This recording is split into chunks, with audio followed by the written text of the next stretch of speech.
이년아, 돈도 못 갚으면서 어디 입을 놀려? 장터 뒤편 골목에서 매질 소리가 울려 퍼집니다. 한 여인이 피를 흘리며 쓰러져 있습니다. 사람들은 고개를 돌린 채 지나갑니다. 그때 어리숙한 머슴 만식이 발걸음을 멈췄습니다. 노름패 두목이 비웃습니다. 내가 머슴 주제에 돈이나 있어? 장터 사람들이 수군거립니다. 저 바보 머슴, 제 돈을 다 날렸군. 과부 하나 사들였다고 뭐가 달라지겠어? 하지만 이 어리숙한 결정이 두 사람의 운명을 완전히 바꿔놓게 됩니다. 과연 이 여인은 누구였을까요? 만식은 왜 전 재산을 내걸었을까요? 이야기는 그날 두 사람이 만난 그 장터에서 시작됩니다. 사연 시작 전 구독과 좋아요를 꼭 눌러주시고 어디서 듣고 계신지 댓글로 적어주시면 그곳으로 행운이 가득하길 기원하겠습니다. 그럼 이야기 시작합니다. 옛날 옛적 조선 후기 충청도의 어느 작은 고을에는 검은 그림자가 드리워져 있었습니다. 연이은 흉년으로 백성들은 굶주림에 떨었고 사체와 노름패가 횡행하며 고을은 날로 혼탁해져 갔지요. 곡식은 바닥이 났고 유랑민들은 거리에 넘쳐났습니다. 관아는 수수방관했고 양반들은 제 배만 채웠지요. 이런 암흑의 시대에 가난한 이들의 고통은 날로 깊어만 갔습니다.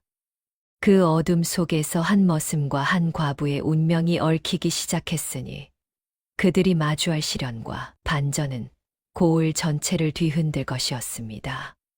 고을 양반 김진사 댁에는 만식이라는 머슴이 있었습니다.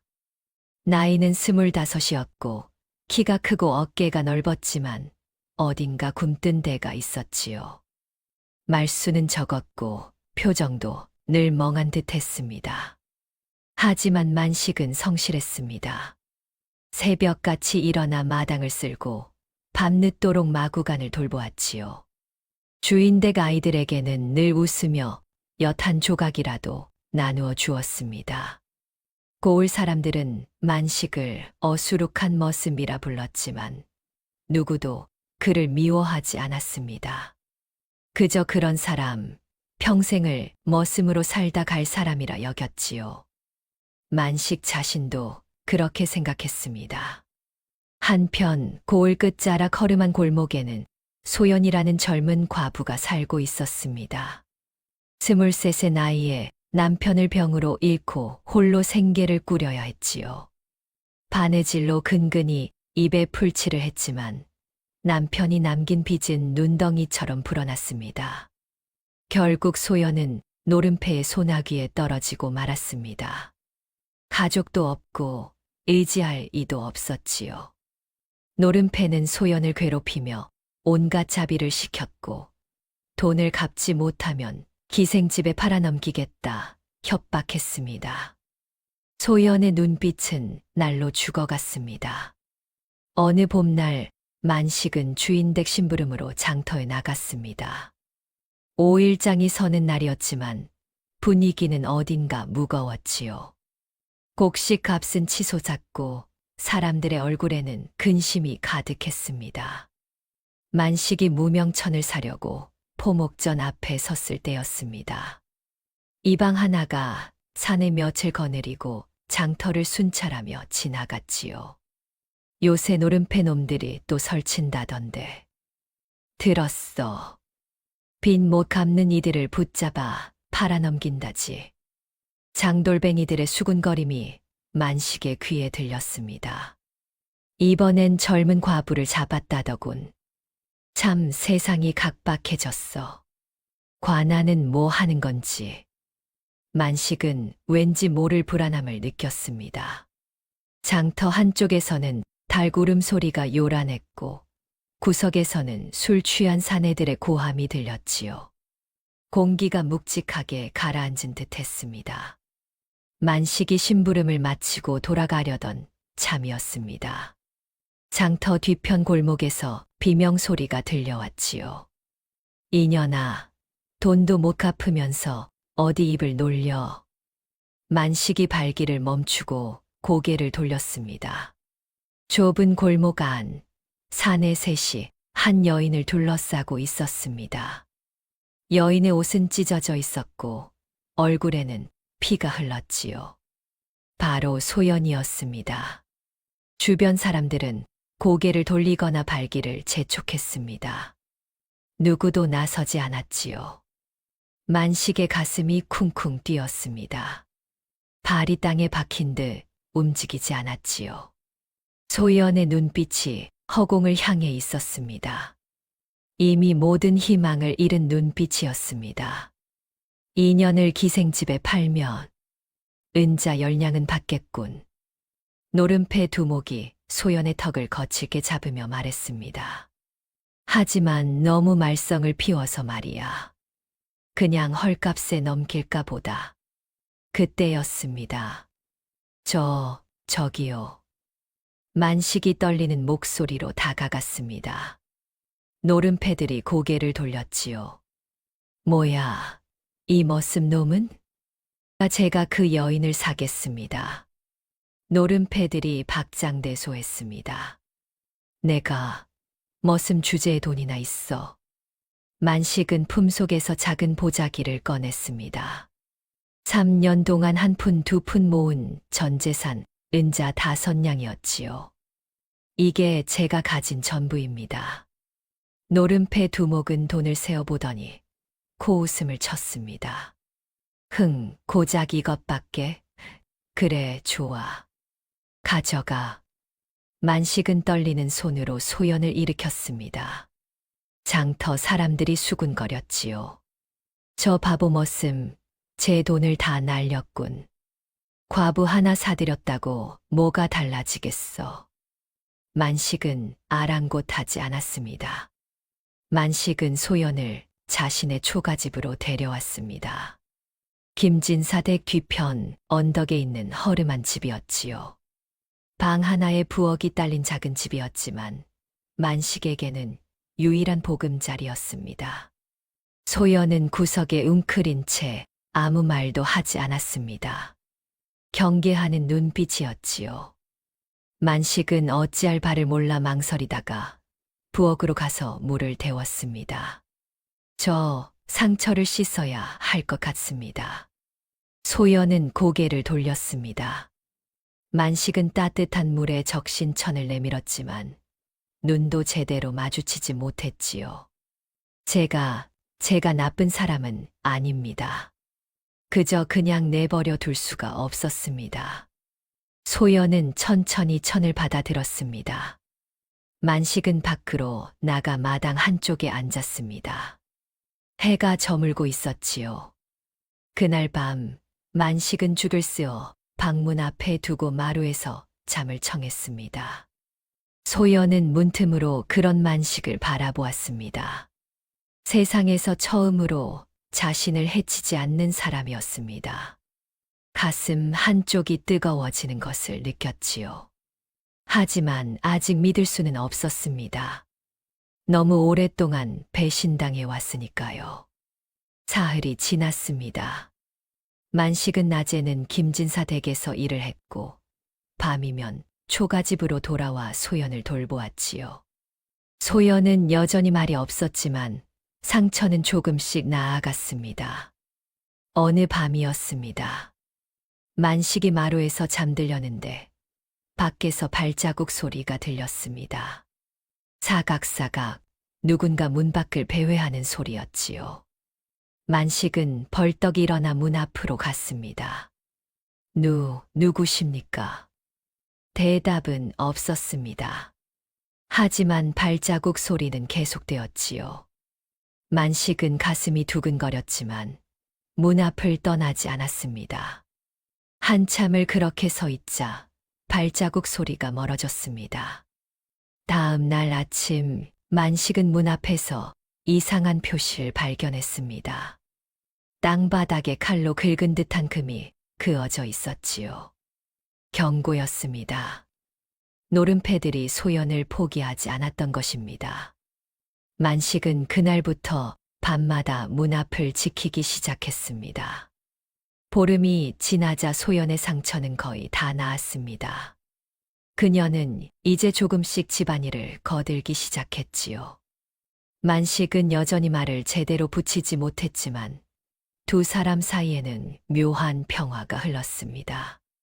어느 날 밤, 만식은 깊은 잠에 빠져 있었습니다. 낮에 김진사 댁 논의를 하느라 지쳐 있었지요. 소연은 잠든 만식을 바라보았습니다. 코를 골며 자는 모습이 참으로 순박해 보였습니다. 그녀는 조용히 일어나 작은 보따리를 꺼냈습니다. 그 안에는 낡은 종이 한 장이 들어 있었지요. 소연은 촛불을 켜고 종이 위에 무언가를 적기 시작했습니다. 떨리는 손으로 한 글자 한 글자 써 내려갔습니다.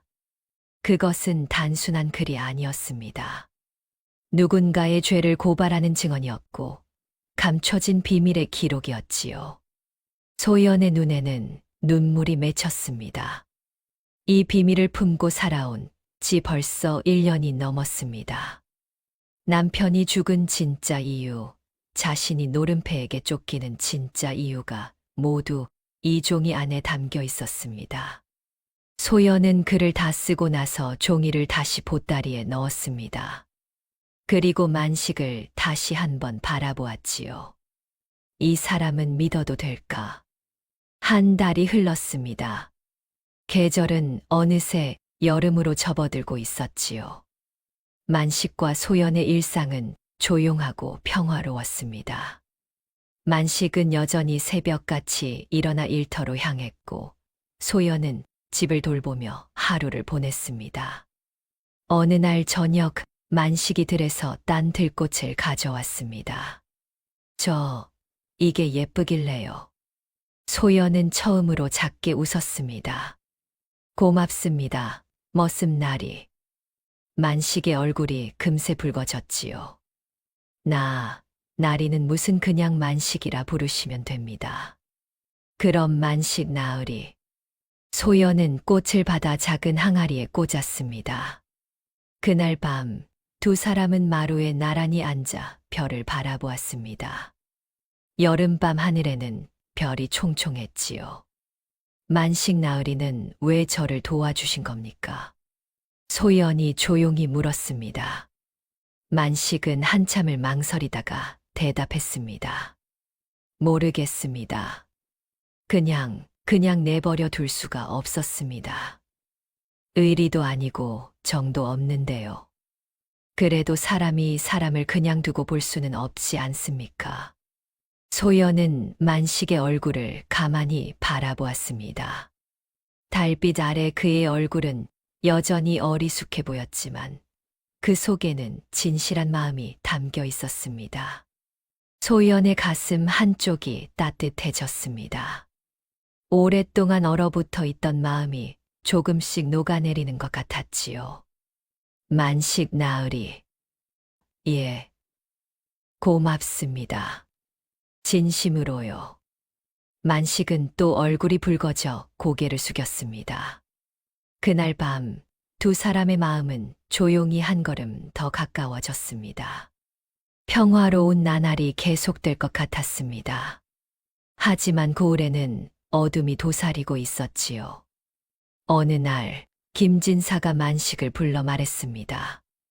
만식아, 요새 내가 과부 하나를 거두었다지. 예, 나리. 백참봉 어른께서 그 여인에 대해 물으시더구나. 조심하거라. 만식의 가슴이 철렁 내려앉았습니다. 백참봉은 고을에서 가장 힘 있는 유지였습니다. 관아와도 긴밀한 관계였고 수령도 그의 눈치를 보았지요. 그날 밤 만식이 초가집에 돌아오자 소연이 창백한 얼굴로 말했습니다. 오늘 낮에 백참봉 댁 하인이 다녀갔습니다. 무엇라 했습니까? 저를 찾는다고 했습니다. 반드시 데려가겠다고요. 소연의 손이 떨렸습니다. 만식은 그녀의 손을 꼭 잡았지요. 제가 지켜드리겠습니다. 하지만 백참봉은 그 양반은 무서운 사람입니다. 소연의 눈에 공포가 서려 있었습니다. 그날 밤부터 만식은 낮에도 자주 집에 들러 소연을 확인했습니다. 불길한 예감이 점점 커져만 갔지요. 사흘 후 백찬봉의 하인이 다시 찾아왔습니다. 소연이라는 여인을 내놓아라. 백찬봉 어른의 명이시다. 만식은 문 앞을 막아섰습니다. 이 집에는 그런 사람 없습니다. 하인은 비웃으며 돌아갔지만 그 눈빛은 차가웠습니다. 폭풍우가 몰려오고 있었습니다. 며칠 후 만식이 밭일을 하다가 급히 집으로 돌아왔습니다. 소연이 열병으로 쓰러져 있었던 것입니다. 소연 나으리, 정신 차리십시오. 만식은 황급히 물을 떠오고 젖은 천으로 이마를 식혔습니다. 소연은 신음하며 헛소리를 했지요. 원님 날이 서차를 지켜야. 만식은 약을 구하러 나가려다 문득 방 구석의 보따리가 눈에 띄었습니다. 열병에 시달리는 소연이 자꾸 그쪽을 바라보고 있었던 것입니다. 만식은 조심스럽게 보따리를 열었습니다. 그 안에는 낡은 종이 한 장이 들어 있었지요. 만식은 글을 읽을 줄 몰랐지만 종이 위에 빼곡히 적힌 글씨를 보며 심상치 않음을 느꼈습니다. 김진사 댁서당에서 글을 배운 적이 조금 있던 만식은 더듬더듬 글자를 짚어가며 읽기 시작했습니다. 백찬봉 뇌물원님 독살. 만식의 손이 떨렸습니다. 서찰에는 백찬봉이 전 고을원님에게 뇌물을 바치다 거절당하자 독약을 넣어 살해했다는 내용이 적혀 있었습니다. 그리고 그 현장을 목격한 사람이 바로 소연이었던 것입니다. 원님의 양녀로 그 자리에 있었던 소연은 간신히 도망쳤고 이후 신분을 숨기고 살아왔던 것이지요. 만식은 온몸에 소름이 돋았습니다. 백찬봉이 소연을 찾는 이유를 이제야 알게 되었습니다. 증인을 없애려는 것이었습니다. 만식은 밤새 소연을 간호했습니다. 다행히 새벽녘이 되자 열이 조금 내렸지요. 소연이 가까스로 눈을 떴습니다. 만식 나으리, 말씀하지 마십시오. 이제 다 알았습니다. 만식은 서찰을 보여주었습니다. 소연의 얼굴이 창백해졌지요. 죄송합니다. 저 때문에 나으리까지 위험에 빠뜨렸습니다. 아닙니다. 만식의 목소리는 평소와 달리 단호했습니다. 소연 나으리는 아무 잘못이 없습니다. 잘못은 백찬봉에게 있습니다. 만식은 비록 글을 많이 배우지 못했지만 옳고 그름만은 분명히 알았습니다. 사람을 죽인 자는 벌을 받아야 했고 억울한 이는 구해야 했지요. 제가 소연 나으리를 지키겠습니다. 목숨을 걸고서라도요. 만식의 눈빛이 처음으로 강렬하게 빛났습니다. 어리숙하고 굼떴던 머슴은 이제 없었습니다. 지켜야 할 사람이 생기자 만식의 내면에 잠들어 있던 무언가가 깨어난 것입니다. 소연은 그런 만식을 바라보며 눈물을 흘렸습니다. 평생 처음으로 누군가가 자신을 위해 싸워주겠다고 말해 주었습니다. 소연은 열이 완전히 내린 후 만식에게 모든 것을 털어놓았습니다. 저는 원래 고을 원님의 양녀였습니다. 만식은 놀란 눈으로 소연을 바라보았지요. 소연은 어린 시절 부모를 잃고 길에서 헤매다가 당시 원님이던 박 대감에게 구조되었다고 했습니다. 박 원님은 자식이 없어 소연을 친딸처럼 키웠지요. 원님께서는 청렴하신 분이셨습니다. 백찬봉의 뇌물을 단호히 거절하셨지요. 하지만 그것이 화근이었습니다. 백찬봉은 원님을 제거하기로 결심했고 어느 날 밤 원님이 드시는 약에 독을 탔던 것입니다. 저는 그날 밤 우연히 백찬봉이 몸종에게 독약을 건네는 장면을 보았습니다. 소연은 원님께 알리려 했지만 이미 늦었습니다. 원님은 그날 밤 돌아가셨고 관아에서는 병사로 처리했지요. 소연은 목숨의 위협을 느끼고 도망쳤습니다. 신분을 숨기고 가짜 과부 행세를 하며 살아왔던 것입니다. 그런데 백찬봉은 저를 끝까지 찾아내고 말았습니다. 그래서 노름패에게 돈을 주고 저를 괴롭히게 했던 겁니다. 모든 퍼즐이 맞춰졌습니다. 그날 밤이었습니다. 만식과 소연이 대책을 의논하고 있을 때 갑자기 밖에서 함성이 들렸습니다.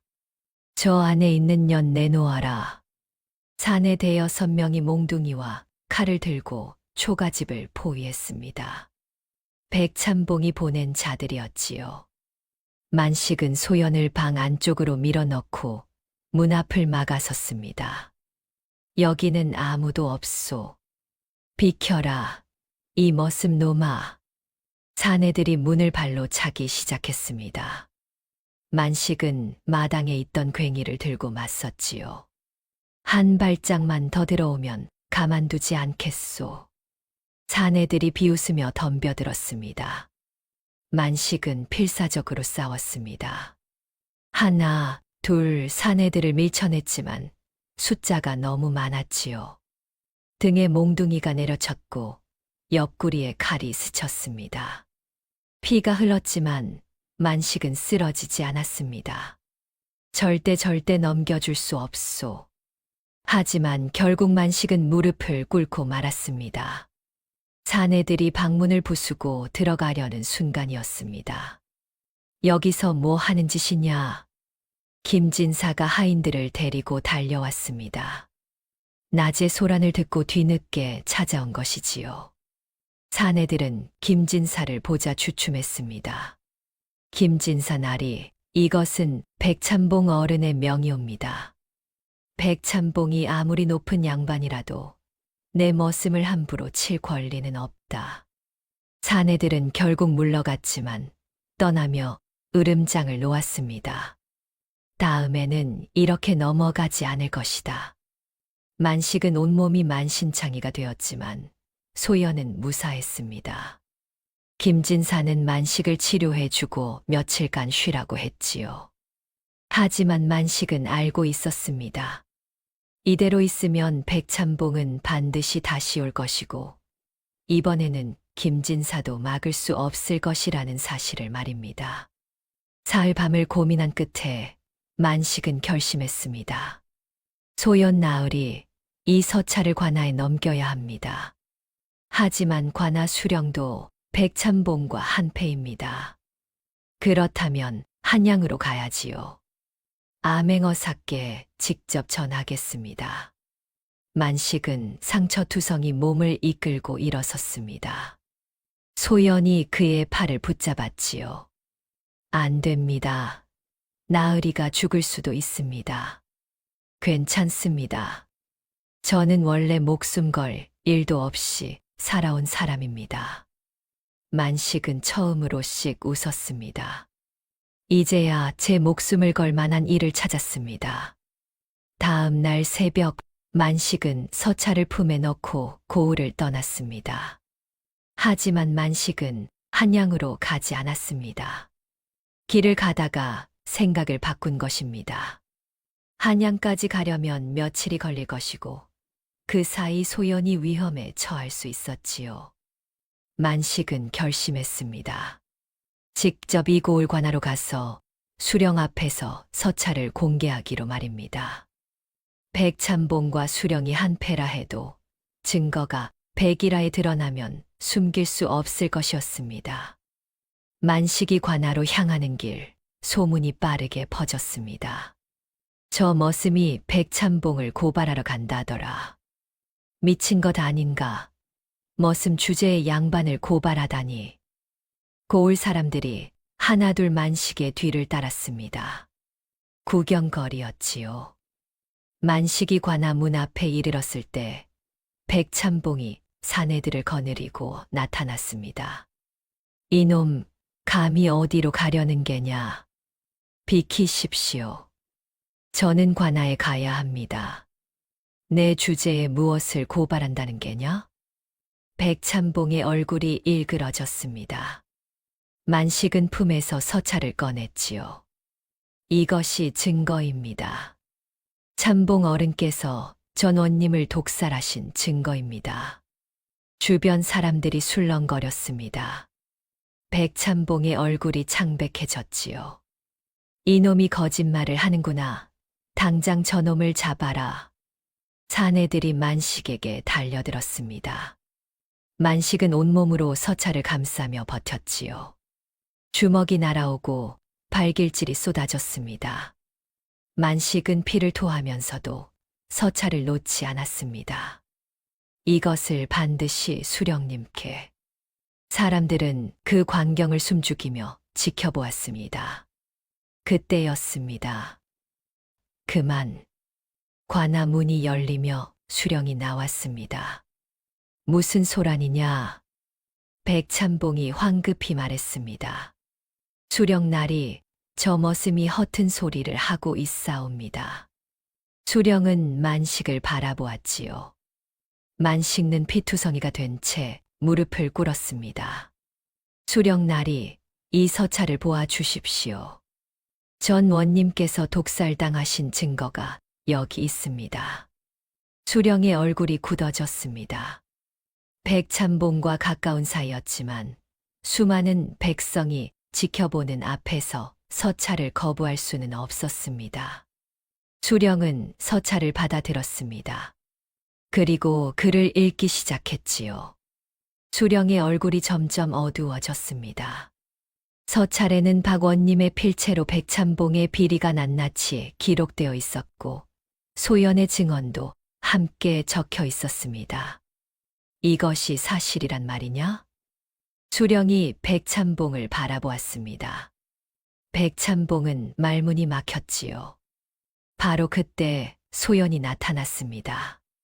김진사의 도움으로 관아까지 온 것입니다. 소연이라 하옵니다. 전 원님 박대감의 양녀였습니다.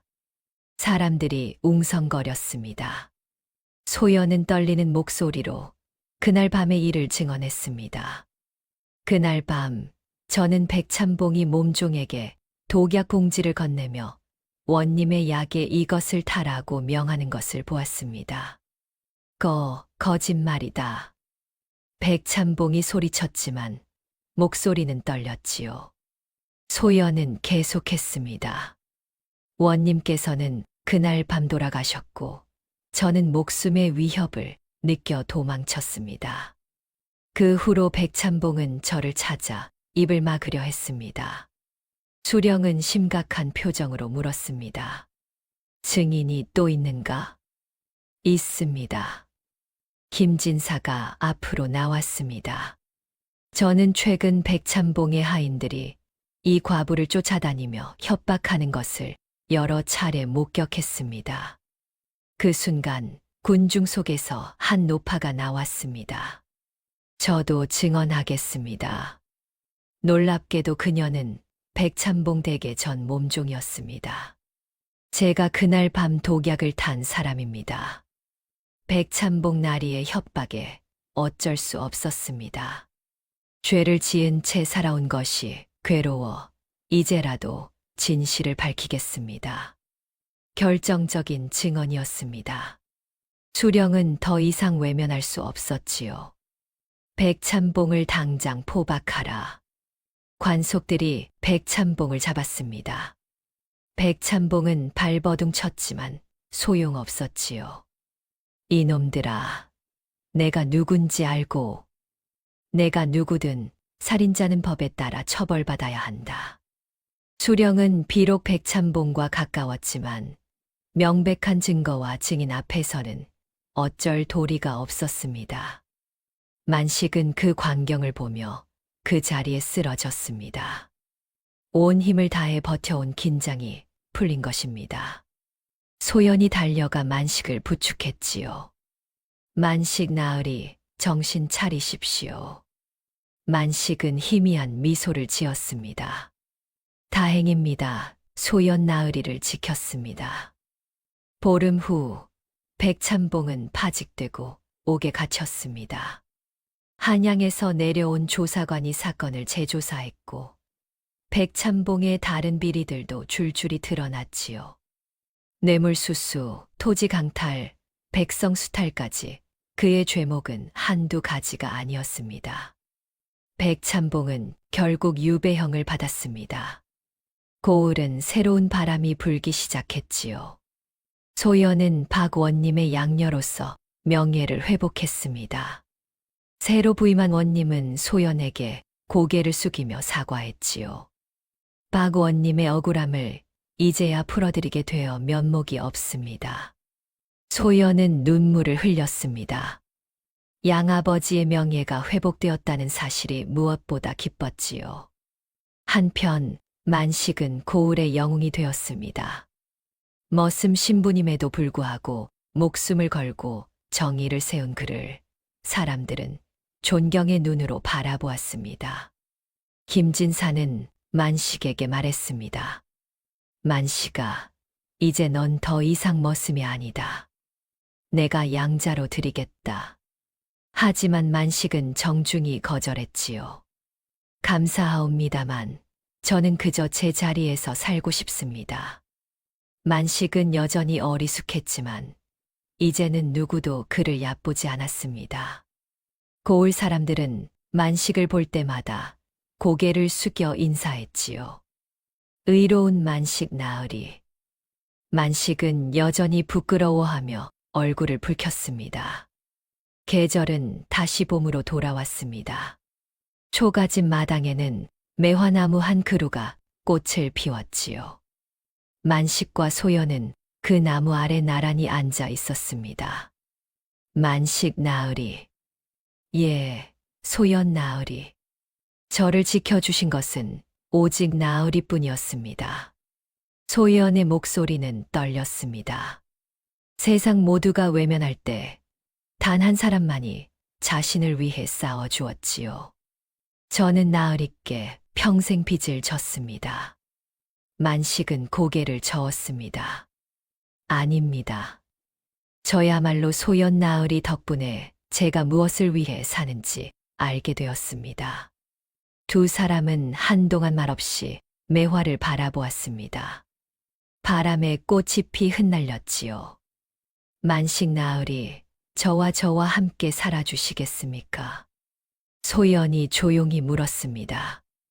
만식의 얼굴이 새빨갛게 달아올랐습니다. 저 같은 사람이 감히. 신분이 무슨 상관이겠습니까? 제게는 나으리가 세상에서 가장 고귀한 분이옵니다. 만식은 한참을 망설이다가 천천히 고개를 끄덕였습니다. 소연은 처음으로 환하게 웃었지요. 그날 이후 두 사람은 초가집에서 함께 살기 시작했습니다. 소연은 박원님의 유산 일부를 물려받았지만 크게 욕심내지 않았습니다. 두 사람은 여전히 소박하게 살았지요. 만식은 김진사 댁에서 일을 계속했고 소연은 집안을 돌보며 마을 아이들에게 글을 가르쳤습니다. 고을 사람들은 두 사람을 보며 말했습니다. 참으로 아름다운 인연이로다. 머슴과 양반 영예가 신분을 뛰어넘어 맺어지다니. 어느 날 저녁 두 사람은 다시 매화나무 아래 앉았습니다. 만식 나으리 행복하신가요? 예. 이렇게 행복한 적은 처음입니다. 만식이 소연의 손을 꼭 잡았습니다. 소연도 그의 손을 마주 잡았지요. 매화꽃이 피 두 사람 위로 흩날렸습니다. 옛말에 백절불굴이라는 말이 있습니다. 어떠한 난관에도 굽히지 않고 이겨나간다는 뜻이지요. 만식과 소연은 바로 그런 사람들이었습니다.